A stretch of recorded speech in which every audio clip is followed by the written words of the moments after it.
নমস্কার, কেমন আছেন সবাই? আশা করি সবাই ভালো আছেন। সবাইকে মনি দিয়ে ব্লগসের একটা নতুন পর্বে স্বাগত জানাই। আমি চলে এসেছি, দেখেই বুঝতে পারছেন ছাদে ছাদে হাওয়া দিচ্ছে, কিন্তু এত রোদের তাপ কিছু আর বলার নেই।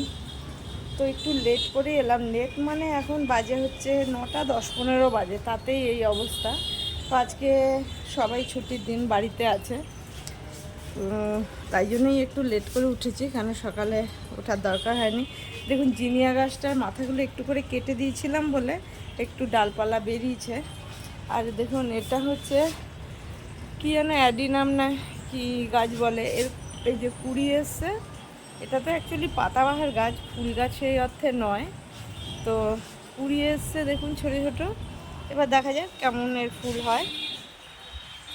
এর অনেকগুলো কালার হয় জানি, এই একটাই আনা হয়েছিল, দিয়া নিয়ে এসেছিলো। এর গোড়াটা অনেক দেখুন মোটা হয়েছে, কিন্তু সেই অর্থে খুব বেশি বড় হয়নি। তো এই যে আমার ক্রিসমাস ট্রিটা অনেকটা বড় হয়ে গেছে, দেখুন বিশাল হাওয়া দিচ্ছে, কিন্তু খুবই গরম। কালকেরও আমি এই গাছ থেকে এত জুঁই ফুল ছিঁড়েছি, জুঁই ফুলে একদম গাছ ভরে যাচ্ছে, প্রচুর জুঁই ফুল হচ্ছে। আর এই যে লতা বেরিয়ে বেরিয়ে এই দেখুন জুঁই ফুলের কুড়িতেও এই দেখুন এর ফাঁকে ফাঁকে রয়েছে এই যে। তো বন্ধুরা সারাদিন সাথে থাকুন, আশা করি ভালো লাগবে। কি করব কি না করব সবই শেয়ার করব। এই জিনিয়া গাছটারও কেটে দিয়েছিলাম, কিন্তু এটা লম্বা হয়ে লতানো টাইপের হয়ে যাচ্ছে, কিন্তু ডালপালা বের হয়নি। তো চলে এসেছি, তাই কাজকর্ম করে তারপরে নিচে গিয়ে চিন্তাভাবনা করব কি টিফিন হয় কি না হয়। তো ওরা এখনও ওঠেনি। আমি আর আমার কর্তা খেয়েছি হচ্ছে লাল লেবু চা খেয়েছি, লেবু চা খেয়ে তাই ছাদে চলে এসেছি কাজ করতে। তো কাজকর্ম করে তারপরে আবার দুপুরের রান্নার চিন্তা। কি কর্তা বাজারে যেতে বলে এলাম, বাজারে যাবে, দেখা যাক কী আনে। আর পুরো ছাদটা একদম ব্লক হয়ে গেছে এই যে এসির বক্সগুলোতে। তো জামা কাপড় কালকের অনেক কেচে মেলেছিলাম, ভাবলাম তুলবো, কিন্তু এসে দেখছি দিয়া মনে হয় কোন ফাঁকে কালকের বিকেলে বা কখনো হয়তো তুলেছে, তো আমি জানি না। আর এসে যে জল ভরছিলাম, গাছে জল দেবো, পুজোর বাসনগুলো নিয়ে এসেছি ধুতে হবে, তো তার পুরো ফাঁকা। তো একটা গাছ কমে গেল। আর এই গাছটাতে দেখুন এত ফুল হয়, নয়নতারা ভর্তি, ওদিকে পুরো ঝুঁকে পড়েছে। তো ঠিক আছে বন্ধুরা, সারাদিন সাথে থাকুন, কি করি কি না করি। আর এই যে একটা চাইনিজ টগরের গাছ, এটাতেও ফুলে পুরো ভর্তি, একদম ওপর থেকে নিচ পর্যন্ত পুরো ফুল দেখুন। তো যাই এই কাজগুলো করে নিয়ে আগে ওপরের। বন্ধুরা ওপরে কাজ সেরে চলে এসেছি নিচে। এই যে দিয়া করছে হচ্ছে চাউমিন, এই যে আলুটা ভাজতে দিয়েছে, এই যে চালটা ভিজিয়ে রেখেছে, পেঁয়াজ কাটা, এই যে ডিম নিয়ে নিয়েছে। তো এটা দিয়ে আজকে টিফিন হবে। তো আলুটাকে ভেজে নিই, তারপরে পেঁয়াজ ডিম সব দেবে। এরকম লম্বা লম্বা হয়েছে কেন আলুটা? অমনি খুবই কেটেছে, চৌকো করিনি। হবে পেঁয়াজ, এক গাদা আলু দিয়েছো। সেটাই তো তোকে তখন বললাম, না দিলে না দিবি, তুলে একটু রেখে দিবি। চালটা প্রায় হয়ে গেছে, তো একটু ওপর থেকে গোলমরিচের পুরো ছড়িয়ে দিচ্ছে। তো রেডি পুরো চালটা।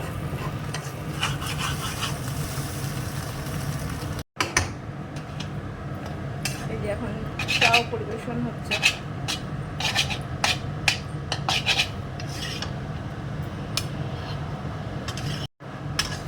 টিফিন খেয়ে তারপরে রান্না বান্নার দিকে যাবো।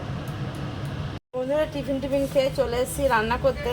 তো এই যে হবে আজকে খাসির মাংসটা, তার আলু কেটে নিয়েছি, আর পটল পোস্ত করব আজকে, আর কিছু করব না। এই সবজির মধ্যে পটল পোস্ত আর এই খাসির মাংসটা আজকে কষা হবে। আর করব এই যে আম কেটে নিচ্ছে, আমের চাটনি। তো আদা রসুন তো জানেন বাটা আছে, আজকে করব এই যে পাকা লঙ্কাগুলো সব এনেছে, এই পাকা লঙ্কা দিয়েই হবে। তো এইগুলোই করব। তো চলে এসেছি, যাই এবার পটলটা ভাজতে দিয়ে দিই। এই যে দেখুন তেলটা বসিয়ে দিয়েছি, পটলটা ভেজে নেবো, আর ততক্ষণে পোস্তটা বেটে নেবো। এই যে পটলটা ভেজে তুলে নিয়েছে, কড়াইতে আবার একটু তেল দিয়ে দিয়েছি।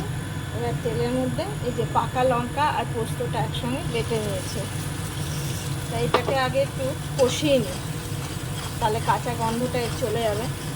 এই যে বন্ধুরা, ভালো করে এটা কষানো হয়ে গেছে। এবার দিয়ে দেবো একটু হলুদ, কেন পোস্ততে অত হলুদ দেওয়া যায় না, অল্পই দিলাম। আর দিয়ে দেবো অল্প নুন স্বাদ মতন, আর দিয়ে দেবো চিনি, কেন পোস্ত একটু মিষ্টি মিষ্টি হলেই ভালো হয়। তো একটু মিশিয়ে নিলাম, আবার একটু কষিয়ে নিই। এর মধ্যে দিয়ে দিচ্ছি একটুখানি কাঁচা তেল, আবার কাঁচা তেল পোস্তর সঙ্গে খুব ভালো যায়। এবার দিয়ে দিলাম পটলগুলো,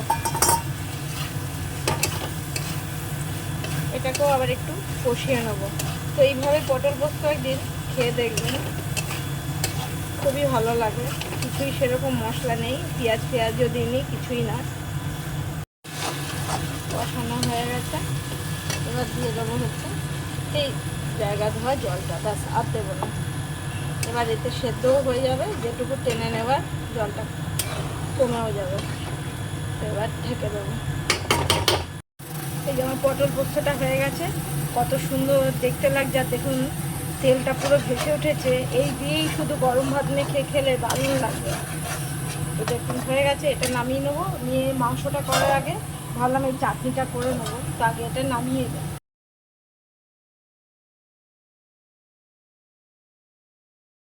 পটলটা নামিয়ে নিয়েছি, দেখুন দেখতে কাছ থেকে দেখাচ্ছি কীরকম হয়েছে।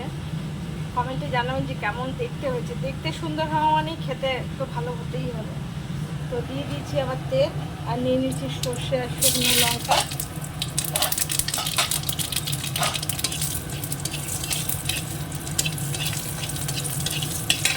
দিয়ে দিচ্ছি আম, আর তার মধ্যে দিয়ে দিচ্ছি 4টে কাঁচা লঙ্কা। তো একটু ঝাল ঝাল হলে ভালো লাগে, আর খাওয়ার সময় একটু চেপে চেপে মেখে নিলেও ভালো লাগে। তো ওর জন্য দিয়ে দিচ্ছি। আর দিয়ে দেবো এর মধ্যে একটুখানি হলুদ গুঁড়ো সামান্য, আর দিয়ে দেবো নুন।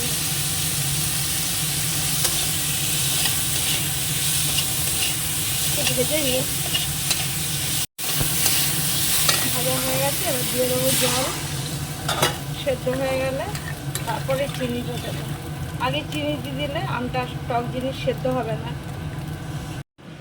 চাটনিটা নামিয়ে নিয়েছি, কড়াইতে দিয়ে দিচ্ছি আবার তেল। এবার আলুটা ভাজতে দিয়ে দেবো। তো আলুটাকে আগে ভেজে নিই।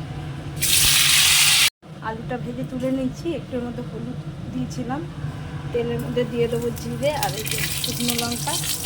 এখানে পেঁয়াজ একটু গ্রেট করে রেখেছি, টমেটোরও একটা পেস্ট করে রেখেছি। শুধু টমেটো নেই, এই যে দেখতে পাচ্ছেন এর মধ্যে সেই পাকা লঙ্কা, এটাও গ্রেট করা আছে। এখানে একটুখানি দই এই যে ফেটিয়ে রেখেছি।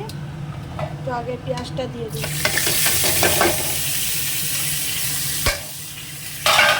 পেঁয়াজটা একটু আগে ভেজে নিই, কাঁচা গন্ধটা তাহলে চলে যাবে। পেঁয়াজটা দেখুন একবারে পুরো ভাজা ভাজা হয়ে গেছে। দিয়ে দেবো এই যে বাটা লঙ্কা টমেটোটা।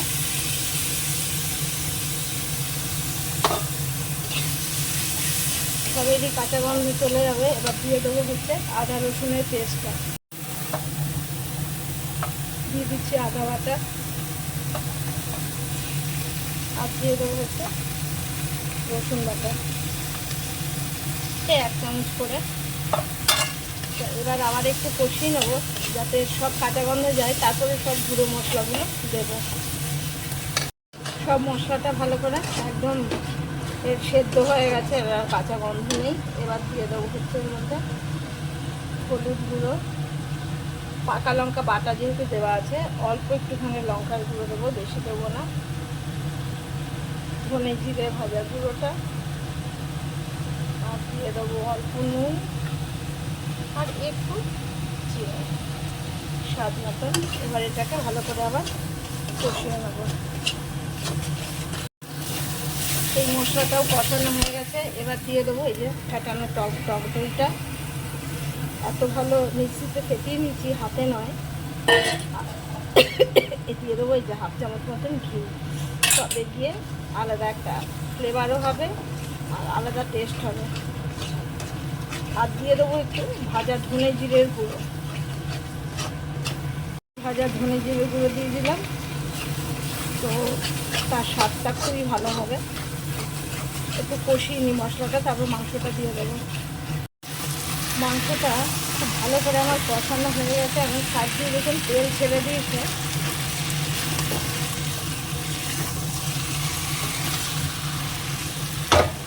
দেখে কাছ থেকে দেখে বলুন কেমন হয়েছে এটা। আর একদম কাছ থেকে দেখাই, তেল সাইড দিয়ে সব বেরিয়ে এসছে। এবার এর মধ্যে দিয়ে দেবো অল্প অল্প করে।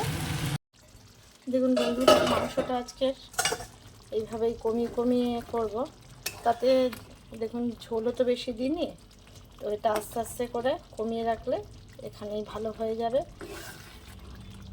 তো ওই জন্য কমিয়ে কমিয়ে রেখে করছি, তো এটা হতে থাক আস্তে আস্তে। তো আমি ততক্ষণ গিয়ে অন্য সব কাজ করে নিই। তো মাংসটা রান্না কমপ্লিট, এবার এটা বন্ধ করে দেবো। তো এবার গিয়ে স্নান ফান করে পুজো দিয়ে ভাত খেয়ে নিতে হবে। তো দেখে বলুন কেমন হয়েছে এটা। নামিয়ে নিয়ে আগে দেখাচ্ছে। এই যে নামিয়ে নিয়েছি, হয়ে গেছে। তো এটা আজকে ঝোল করিনি, একটু কষা টাইপ, এই যে একদম গায়ে মাখা গায়ে মাখা কষা যেরকম হয়।